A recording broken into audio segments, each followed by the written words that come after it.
J'informe mon équipe que on est live.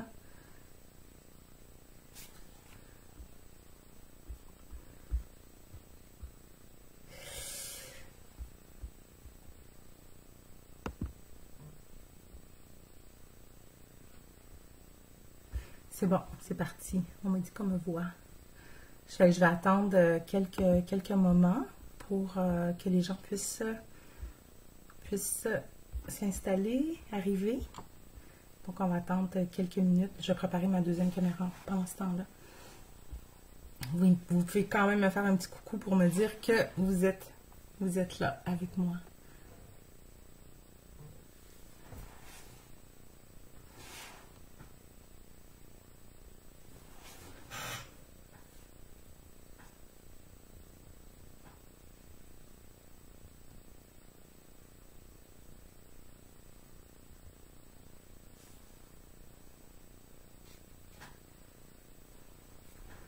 Alors, bonjour Dorothée de Belgique. Contente que tu sois parmi nous. Donc, je vous laisse vous installer. Je vais aller remplir ma tasse d'eau. Puis, dans quelques minutes, nous commencerons.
Allô, Anna Mélina. Allô, José. Oui, je suis là. Bonjour, Maryse. On attend encore que les gens se connectent, puis on va commencer un peu plus tard. Puis je vais vous parler de ces super belles plantes.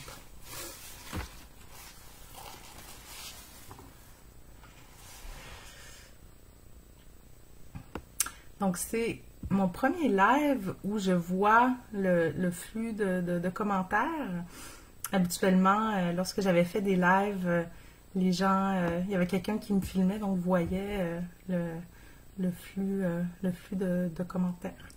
Mais fait que je suis contente de pouvoir vous lire. Fait que gênez-vous pas d'écrire des commentaires, d'écrire vos questions aussi, parce que je vais pouvoir prendre des pauses puis répondre à vos questions. Habituellement, quand je fais des rencontres web, je suis avec mes étudiants puis je les vois à l'écran avec leur caméra. Donc, ça me fait... je trouve ça un peu impersonnel pour vous voir. Fait que ça me fait plaisir de vous entendre, de vous entendre, en fait, de vous lire, simplement. Donc, je vais regarder l'heure. Il était 1. On va attendre encore une petite minute avant de commencer. Vous pouvez me dire aussi comment ça va dans votre coin du monde, comment vous vivez cet isolement ou cette pandémie, si vous êtes personnellement touché. En tout cas, ça me touche beaucoup ce qui se passe. Et c'est pour ça un peu que je voulais faire cette rencontre-là avec vous, pour vous donner des outils très concrets pour passer à travers cet événement particulier, en fait, que l'humanité n'a jamais vécu. Donc, bonjour du Nouveau-Brunswick, Isabelle, Montréal, quarantaine totale. C'est sûr que je me sens énormément privilégiée d'être à la campagne, d'avoir accès à la nature, d'avoir accès à la terre, Ouais, Perrine vient d'arriver. Ouais, Perrine est en Californie. Ouais, on a vraiment de la chance, en fait, d'être à la maison, de pouvoir avoir nos enfants aussi proches, d'être en famille. J'ai quitté la France il y a une semaine, puis je sentais l'étau se refermer sur moi pour mon arrivée au Québec et puis pour le confinement aussi en France. Donc, j'étais vraiment, vraiment contente de mettre les pieds chez moi, dans ma maison, avec mes enfants, d'avoir de la nourriture, d'être au chaud et d'avoir mes plantes. Donc, c'est vraiment ça que je veux partager aujourd'hui avec vous. Laurie du sud-ouest de la France. Moi, j'étais dans le sud-est. J'étais dans la Drôme et la Provence.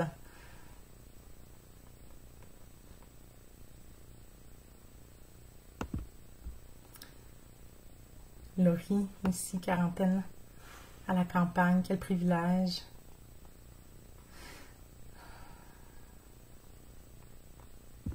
En Belgique, le confinement, mais quand même, vous pouvez sortir, vous balader.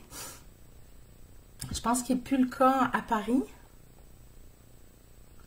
Donc, Anne vient de se joindre à nous, Anne Van Caloen, qui travaille, qui est dans l'équipe de Flora, puis elle va pouvoir répondre peut-être à des questions pendant le live.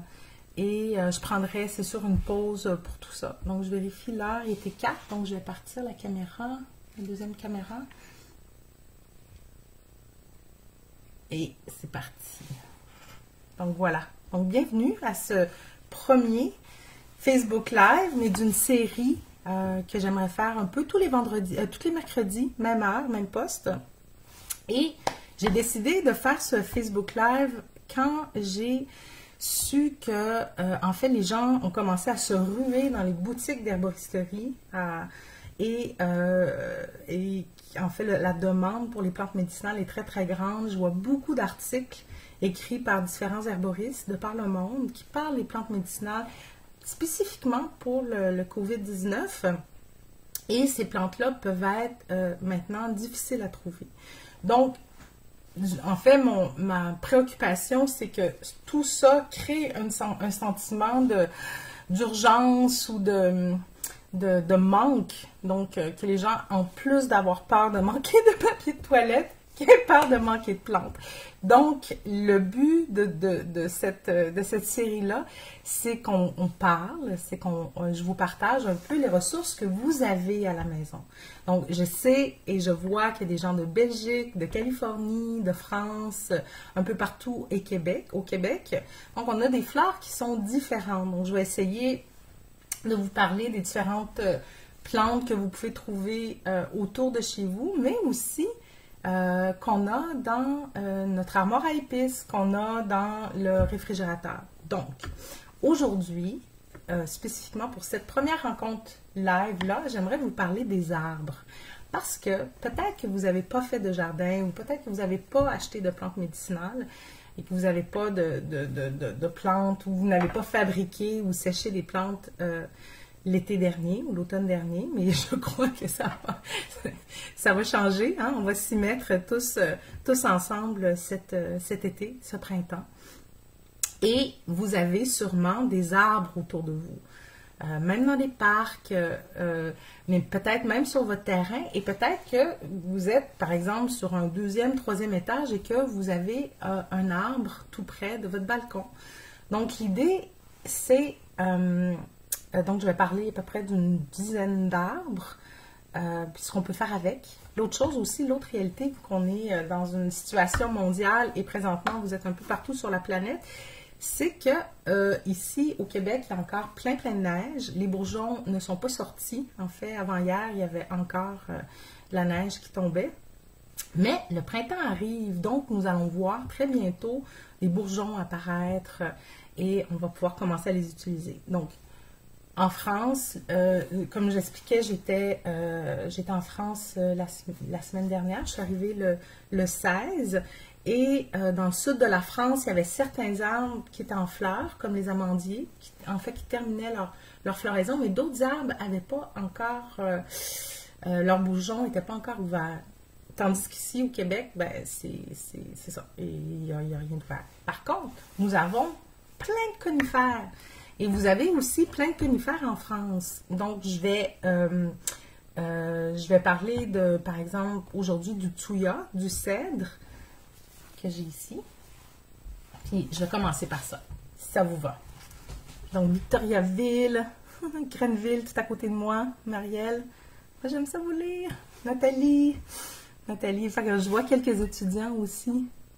C'est vraiment chouette.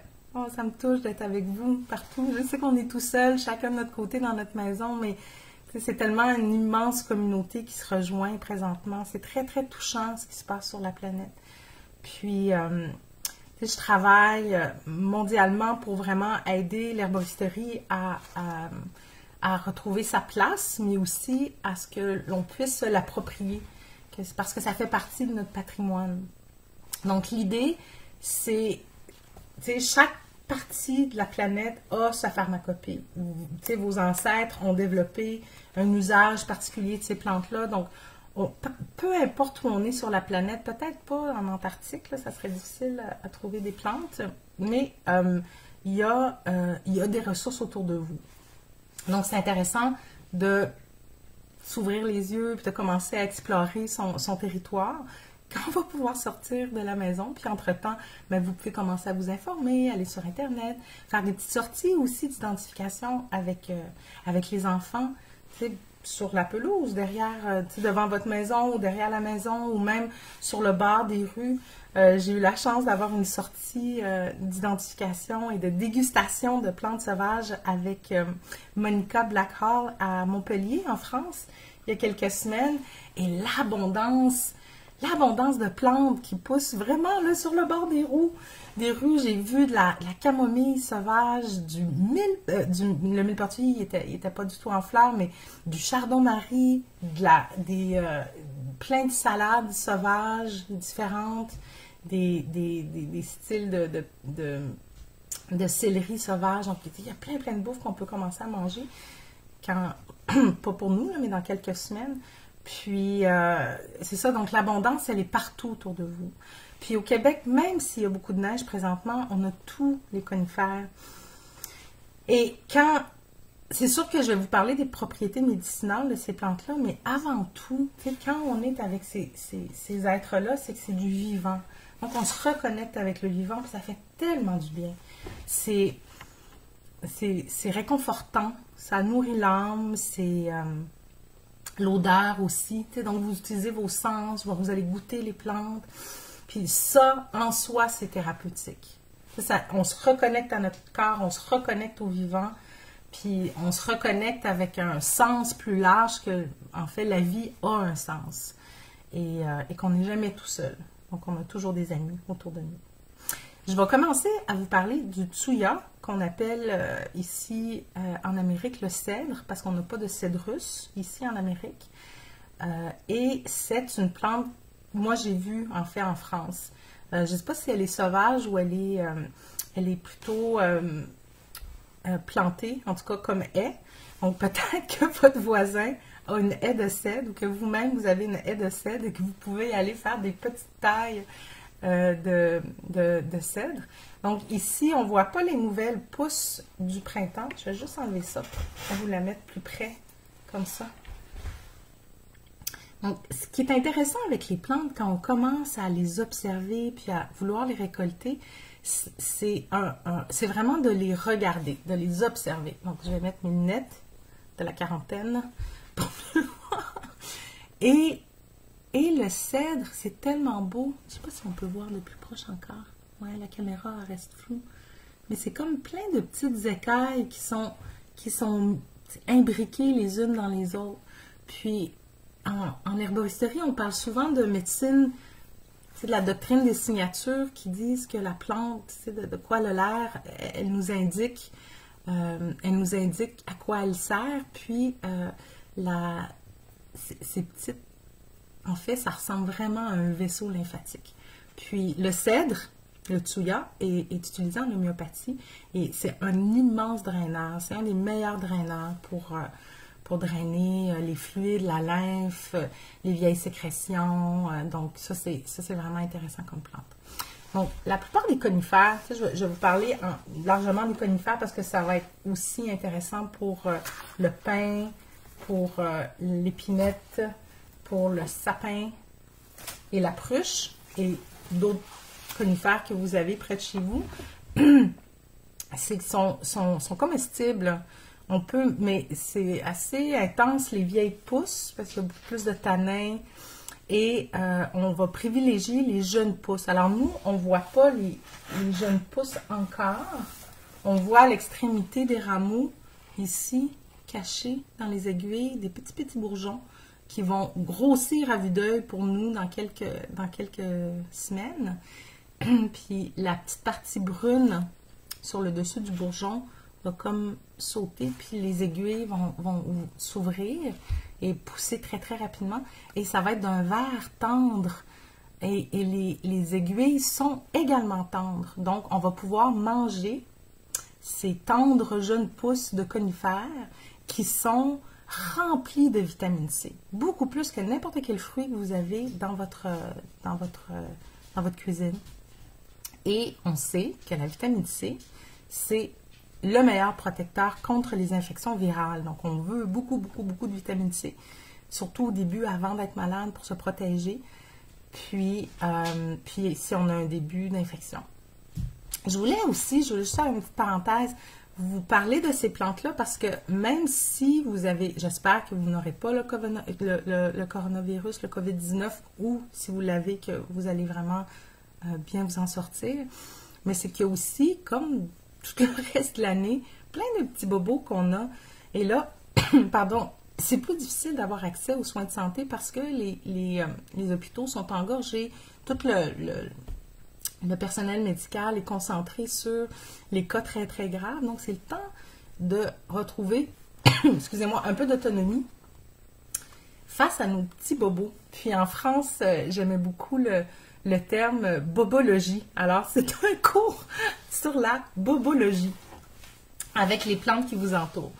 Donc, on revient au cèdre, au Thuya. Donc, le Thuya, c'est une plante qui est vraiment fantastique. Je vous déconseille de l'utiliser en interne avec les huiles essentielles. Là, je sais que toutes ces plantes-là, il y a des huiles essentielles qui sont faites à partir de ces plantes-là. Mais là, moi, je ne vous parle pas des huiles essentielles. Donc, ce n'est pas interchangeable. L'information que je vous donne sur ces plantes-là ne peut pas être utilisée ou remplacée par un hydrolat ou une huile essentielle. Et c'est ça aussi qui est important, de se réapproprier la médecine de nos ancêtres, la médecine de base où on utilise l'eau, un couteau, on les fait sécher, on peut les fumiger, on peut faire plein de choses, mais on n'a pas besoin d'avoir d'équipement particulier à part ce qu'on retrouve dans notre cuisine. Donc, le Thuya, on peut faire une infusion. Alors, on va couper ces plantes-là, puis on va l'infuser pendant... on peut faire une infusion courte ou une infusion longue. Donc, courte, ça pourrait être 15 minutes. Et on peut aussi faire comme un genre de concentré de ces plantes-là. Donc, on les fait mijoter à basse température pour ne pas tout perdre les huiles essentielles.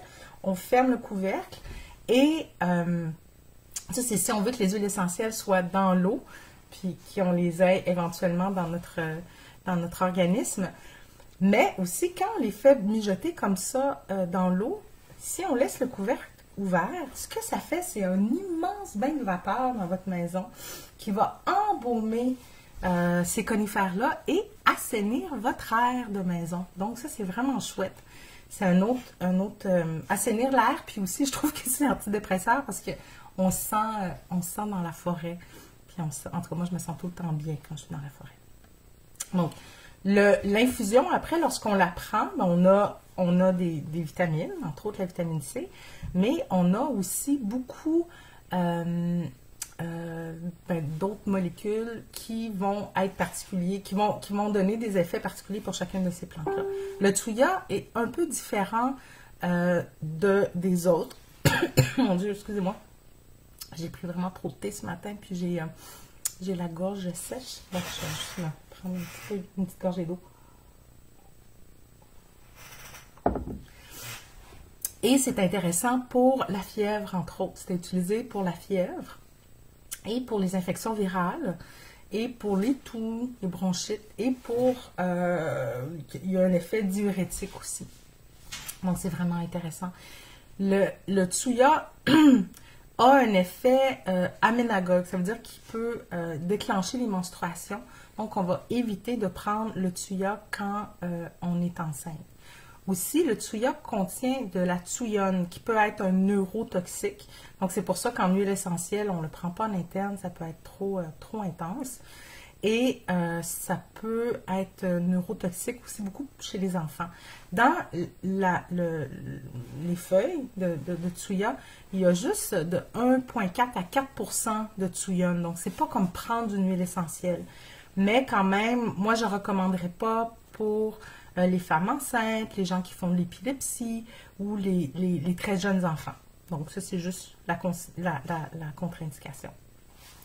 Ça, c'est un arbre, une plante sacrée pour les Premières Nations.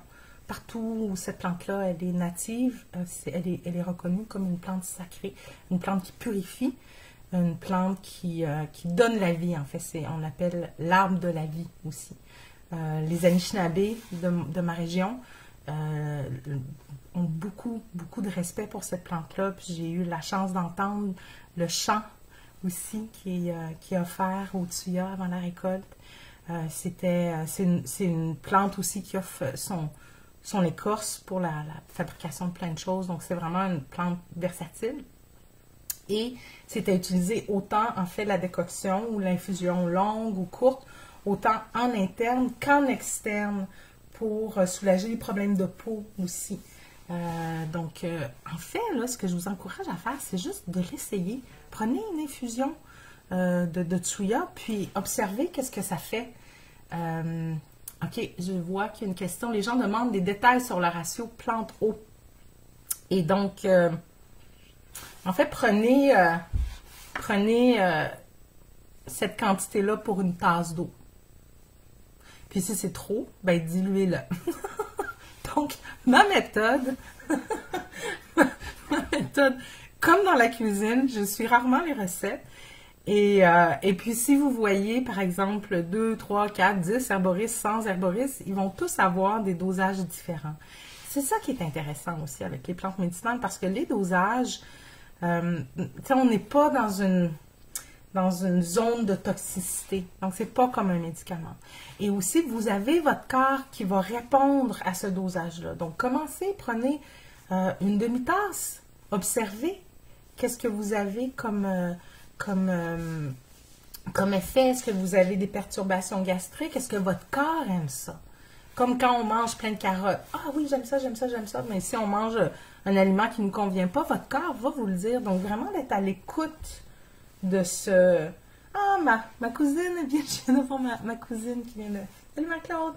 Qui vient de se joindre à nous. Donc, votre corps est aussi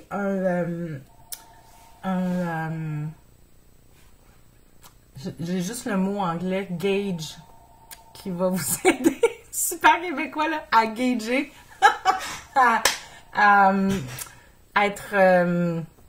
mais si quelqu'un peut m'écrire comment que je peux en tout cas, il va vous dire qu'est-ce que c'est. Il y a Nadia qui dit que même la forme du Thuya ressemble à des bronches aussi. En fait, même les arbres sont tellement reliés aussi à nos poumons. Donc, le Thuya était aussi utilisé dans des cas de rhume, entre autres, et des rhumatismes. La plupart des conifères étaient utilisés en bain pour les douleurs rhumatismales. Moi, j'aime beaucoup faire une huile. D'ailleurs, Anne Van Caloen, qui répond à vos questions, elle fait une huile fantastique avec des conifères. Donc, on l'utilise en massage. Ça détend le muscle, ça aide à drainer aussi les toxines qui sont prises dans les muscles. Bref, je vous encourage à vous réapproprier cette plante. Toutes les plantes, en fait, qui sont non toxiques, qui poussent près de chez vous. Geneviève, qui est en train de filtrer vos questions pour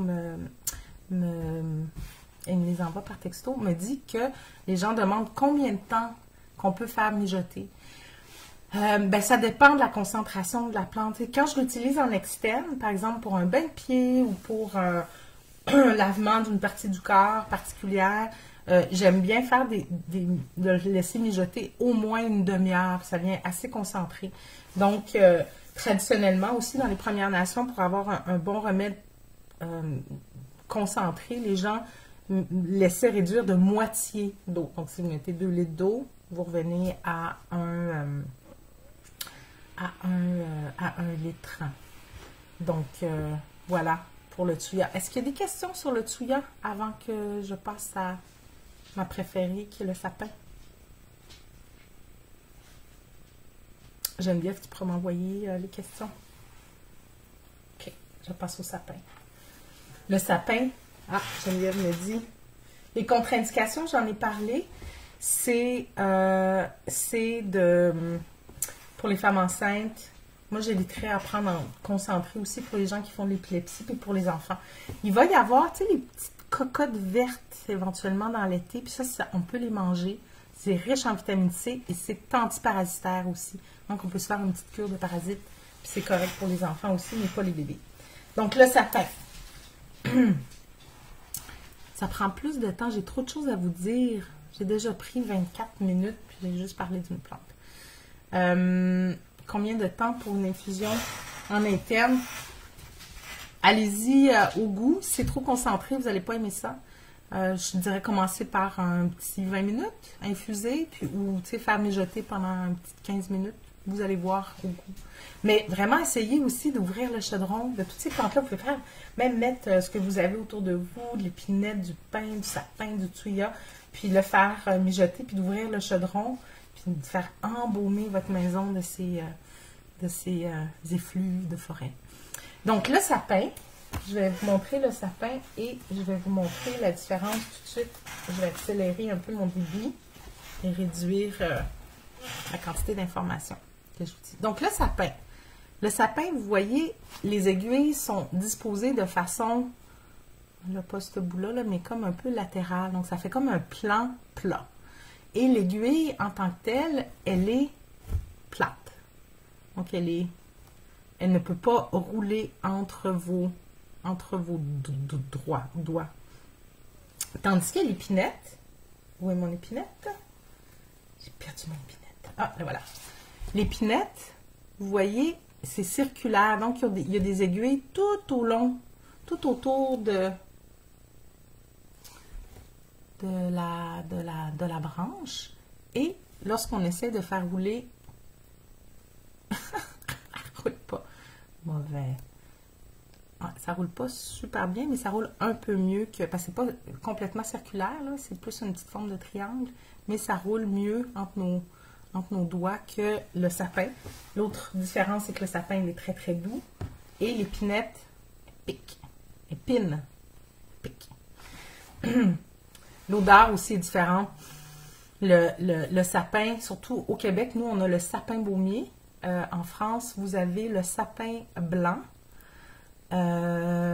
Donc, s'il y a d'autres types de sapins, j'imagine, tout dépendant.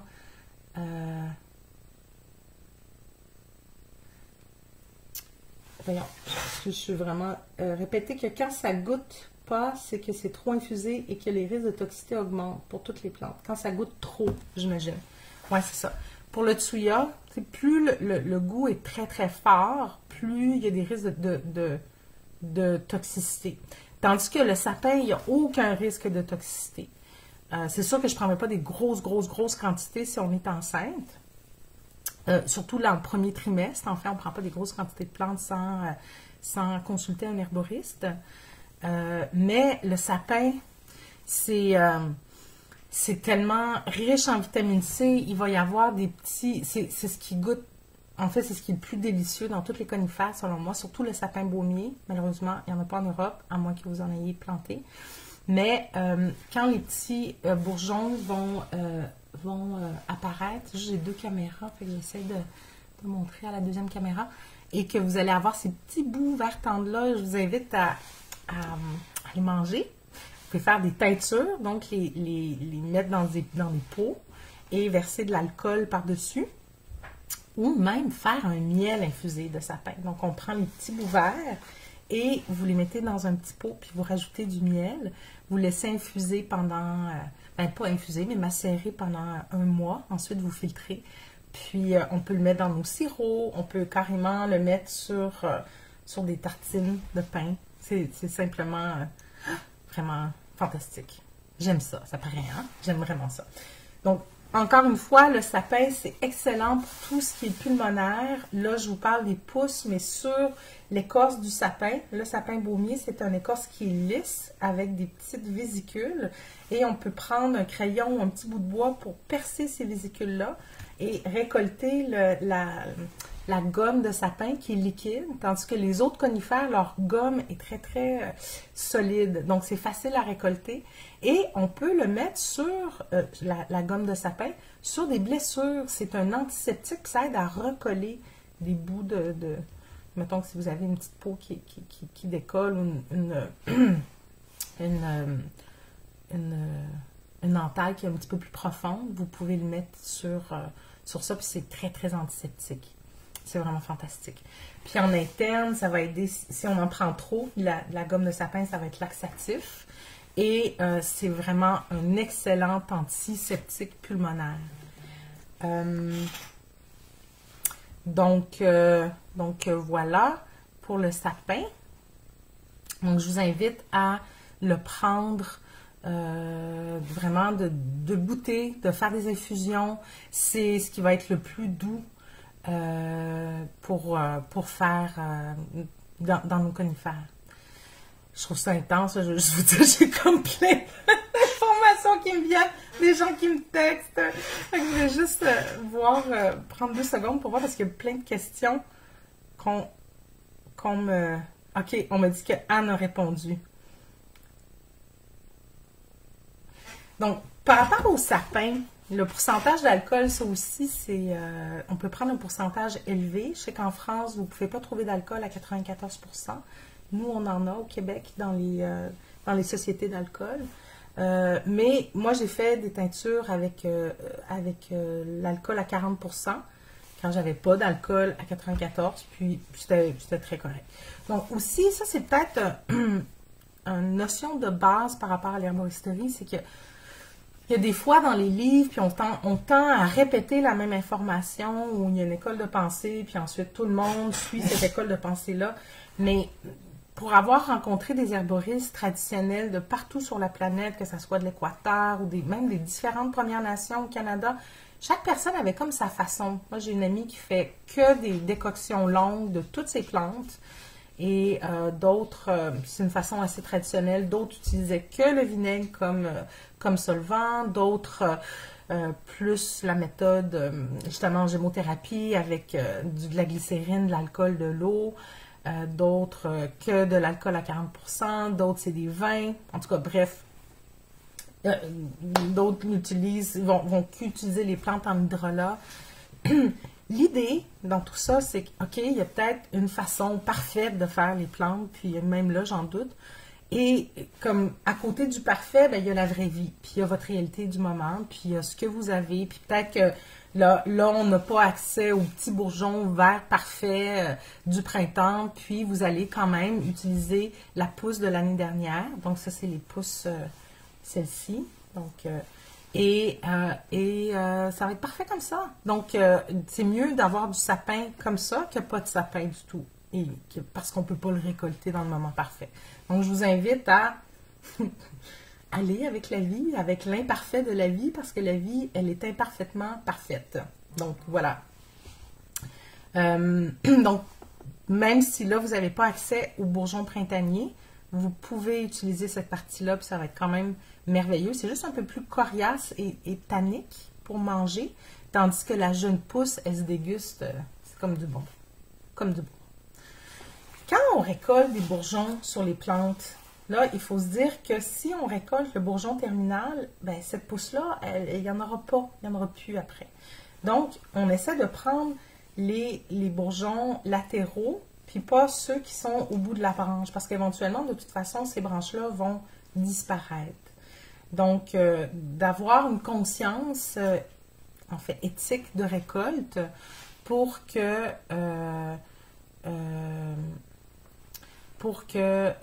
ça soit...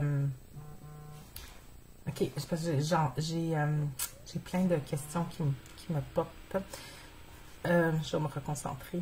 C'est étourdissant. Mais c'est correct. Je suis contente d'avoir vos questions. OK, je reviens. Je parlais de... Je sais même plus qu'est-ce que je parlais.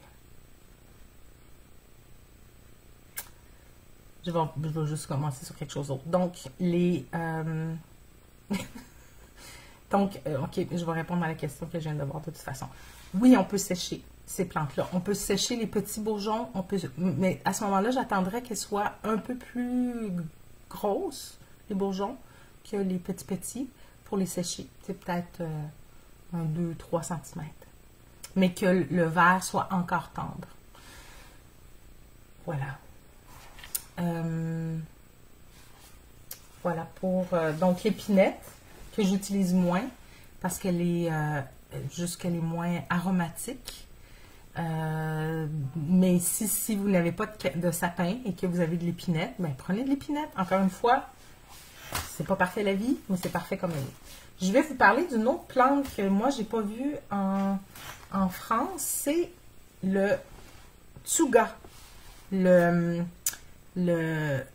j'ai un blanc. Le tsuga, c'est une pruche. Et je vais vous comparer ça au sapin. Donc, le tsuga, c'est vraiment doux. Moi, c'est une plante, là, j'en ai sur mon ancienne terre, en fait. Puis à chaque fois que je rentre dans une forêt de tsuga, de pruche, il y a quelque chose qui se calme en dedans de moi. Là, mon cœur s'ouvre, se détend. Donc, pour moi, c'est une de mes médecines de cœur. Peut-être en élixir aussi. Je vais l'utiliser comme vraiment pour apaiser mon cœur. Puis le tsuga a des épines qui sont plates, comme le sapin, comme ça. Je vais remonter à l'autre caméra, comme ça. Mais vous voyez que c'est tout petit comparé au sapin. Les épines, ils sont plus que... C'est comme le tiers de la longueur de l'épine du sapin. Et ce qu'il y a de particulier, c'est qu'à l'endos, je ne sais pas si on voit bien, c'est comme un peu blanc. Tandis que le sapin a pas... Ben, le sapin aussi, mais il est plus pâle, mais pas comme la même ligne. C'est sûr que c'est plus intéressant quand on l'a côte à côte, mais une chose qu'on peut définitivement regarder, c'est l'écorce. Donc, l'écorce de sapin, il est lisse, avec des vésicules qu'on peut écraser comme des boutons, puis faire sortir la gomme de sapin. Et la pruche, c'est une écorce qui a des écailles. Donc, en cas de doute, regardez ça. La chose qu'il faut faire attention, c'est qu'une plante qui est toxique, qui ressemble au tsuga, à la pruche et au sapin, mais ce n'est pas un arbre. Donc, assurez-vous que les épines que vous récoltez partent d'un arbre. Donc, il faut qu'il y ait un tronc principal avec des branches. L'if du Canada est toxique et a des épines vertes. Il y a des fruits rouges vraiment particuliers, mais s'il n'y a pas de fruits rouges, parce que vous n'êtes pas dans la saison des fruits rouges, des fruits du if, vous allez... en tout cas, c'est pas un bon indice. Donc, assurez-vous qu'il y a un tronc et des branches sur le côté. Donc, si vous récoltez quelque chose qui a des épines. Ensuite, je vais vous parler du... Où est-il? Ah, il partage. Du pain, notre autre conifère. Alors moi, je me sens vraiment choyée de vivre dans une région où il y a énormément de grands pins blancs qui sont comme plus que majestueux. C'est fantastique. Et il y a du pain gris dans le nord du Québec, il y a du pain rouge, il y a beaucoup de plantations de pain rouge, il y a du pain maritime en France, il y a plein de sortes de pain aussi. Donc moi, je vous dis, utilisez le pain que vous avez et ça sera fantastique. Donc, le pain, on voit le bourgeon ici, dans le milieu, comme ça. Et encore une fois, le bourgeon du pain, une fois qu'il va être débourré, comme on dit au Québec, va être comestible. Les aiguilles sont comestibles aussi.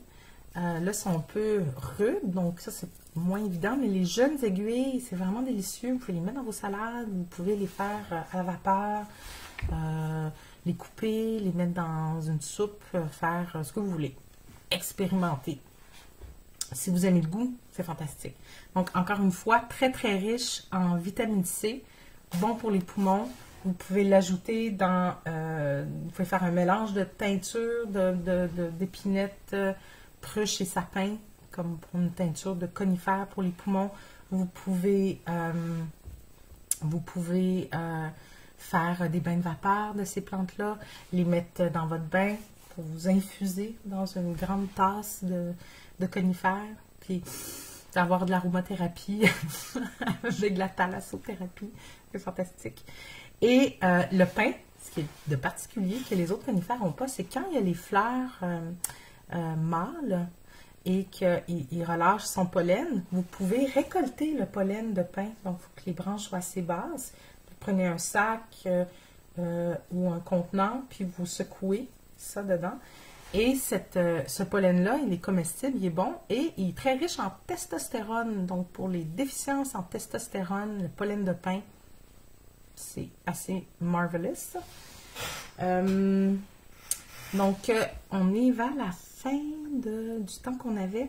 Je voulais aussi vous parler des bourgeons parce qu'il y a de la gémothérapie qui existe. Donc, je vous invite à regarder sur cette superbe médecine-là.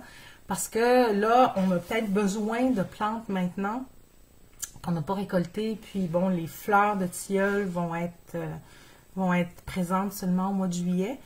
Et on peut utiliser le bourgeon de la plante, de l'arbre, en fait, de l'arbre, pour soit l'utiliser en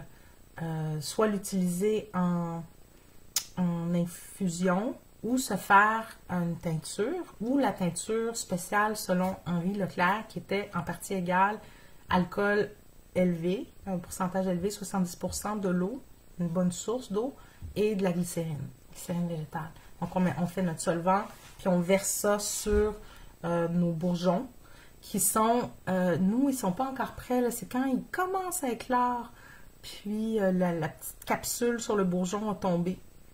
Mais on voit encore, on voit comme les embryons de feuilles. Donc, quand on fait une teinture de bourgeons, une infusion de bourgeons de tilleul, ça calme le cœur. C'est vraiment fantastique. Ça calme les enfants. Et c'est comestible et c'est délicieux. Même quand le bourgeon est vraiment avancé et qu'on commence à avoir la petite feuille en forme de cœur de tilleul.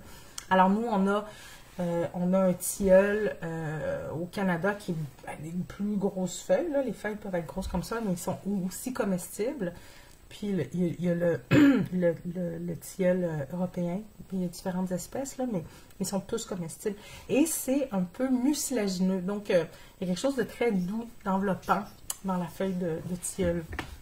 Donc, le tilleul, on peut l'utiliser pour faire travailler avec les bourgeons pour les avoir tout au long de l'année. Ça, on l'aurait en une teinture, soit alcool eau ou la teinture classique de gémothérapie de Leclerc avec glycérine, alcool élevé et eau. Donc, moi, je commence à me mettre à la gémothérapie et je veux remercier Charlotte Plédo, que vous pouvez voir, qui s'appelle Charlotte aux plantes sur le web, qui m'a invité l'année dernière à faire un stage dans son coin de pays, dans le Diois, dans la Drôme, et elle m'a initiée à la gémothérapie. Et j'ai tellement hâte de revenir. En fait, que le printemps arrive, ça fait 1 an que je suis là, oui, je vais avoir des bourgeons, je vais commencer à expérimenter avec plein de plantes intéressantes, dont, il y a des plantes qui sont utilisées en France, mais nous, on peut travailler avec nos bourgeons d'arbres, puis expérimenter, puis voir qu'est-ce qu'on peut faire avec eux. Donc, de développer cette approche-là de l'herboristerie. Il y a aussi l'aubépine, qui est un petit arbre qui est vraiment facile à reconnaître parce qu'il y a des épines à peu près grandes comme mon petit auriculaire. Et c'est sûr que l'aubépine, c'est vraiment fantastique pour calmer le cœur. Puis on a vraiment besoin d'avoir de la médecine de cœur qui calme notre anxiété, nos craintes, l'insomnie qui peut survenir à cause de tout ce qui se passe. Donc dans la prochaine rencontre, je pourrais vous parler des médecines qu'on a à la maison qui peuvent calmer le cœur. Et donc, on peut travailler aussi de la même façon avec les bourgeons d'aubépine, puis éventuellement, il va être en fleurs. Donc, on peut récolter les fleurs, on récolte les feuilles, et éventuellement, on récolte la baie. Donc, de faire les récoltes d'aubépine tout au long de l'été et de l'automne.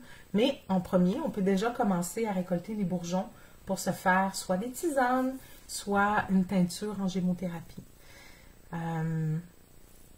Donc, il y a ça. Je pense que c'est pas mal le temps que j'avais. Est-ce qu'il y a des questions?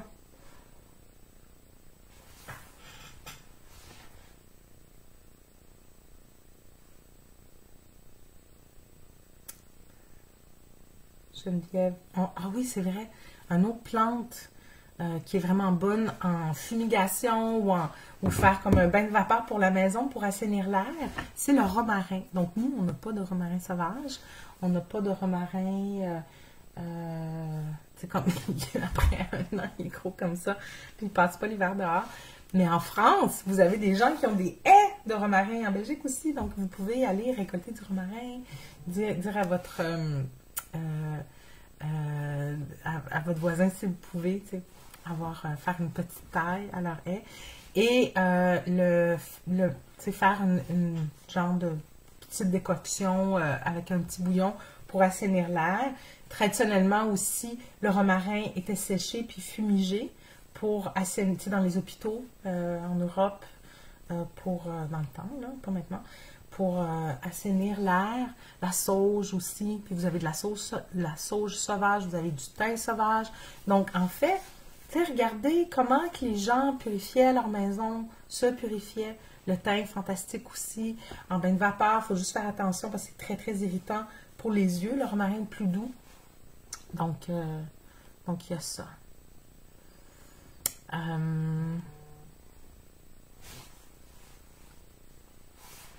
OK, le ratio plante pour teinture. En gémothérapie, habituellement, c'est 1/5. Le ratio solvant que vous mélangez, là, les 3 solvants ensemble avec les plantes. Mais sinon, en herboristerie, habituellement, on va aller entre 1 pour 2, donc 2 parties de solvant pour une partie de plante. Donc, le solvant, c'est calculé en millilitres, puis les plantes en grammes. Ou jusqu'à 1 pour 4 ou 1 pour 5. Mais c'est pas super important. Vous allez juste ajuster votre dosage par la suite. Si vous avez moins de plantes, votre ratio est moins grand, vous allez pouvoir juste en prendre un plus grand dosage. Donc, moi, je vais revenir la semaine prochaine pour vous parler d'autres plantes. Je pensais aussi, j'aimerais ça vous parler des plantes que vous avez dans votre cuisine, puis tout ce qu'on peut faire avec. On est en train aussi de vous bâtir une page web sur notre site web floramedicina.com n'est pas encore prête, mais on y travaille, là, toute l'équipe travaille sur le COVID-19 avec des ressources qu'on va traduire, puis aussi nos petits grains de sel. Puis, il y a aussi, en fait, tous nos cours. Moi, je me sens tellement privilégiée parce que je continue à travailler, toute mon équipe peut continuer à travailler. Donc, si ça vous intéresse, n'hésitez pas à nous poser des questions. On a toute une panoplie de cours, là, justement, sur la transfo, sur les plantes, sur l'alimentation. Bref, puis toute une équipe derrière qui est là pour vous.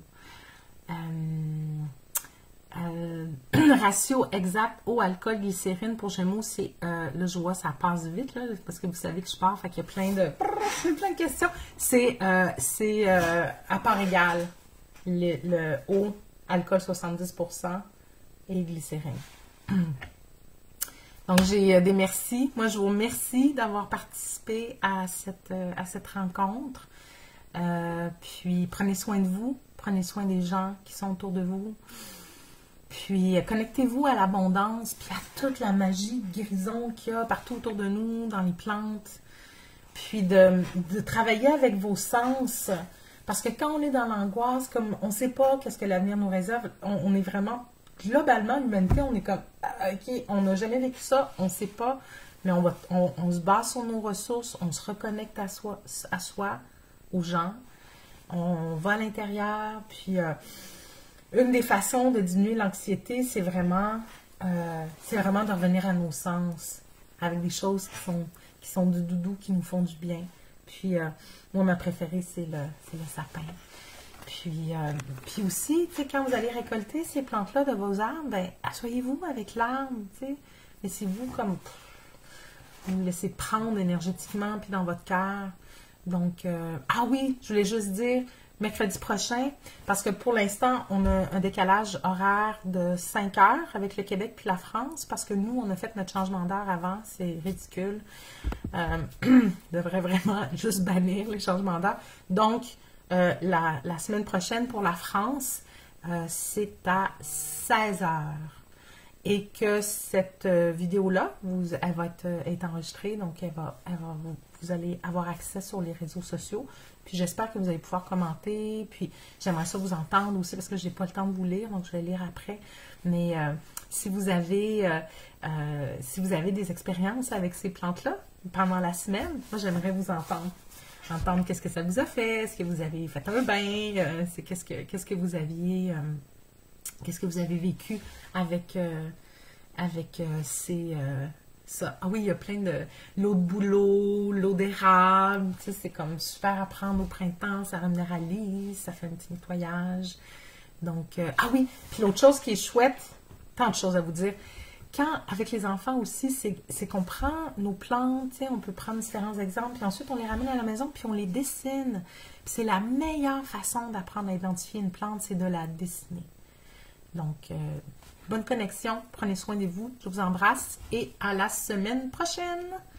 Bye!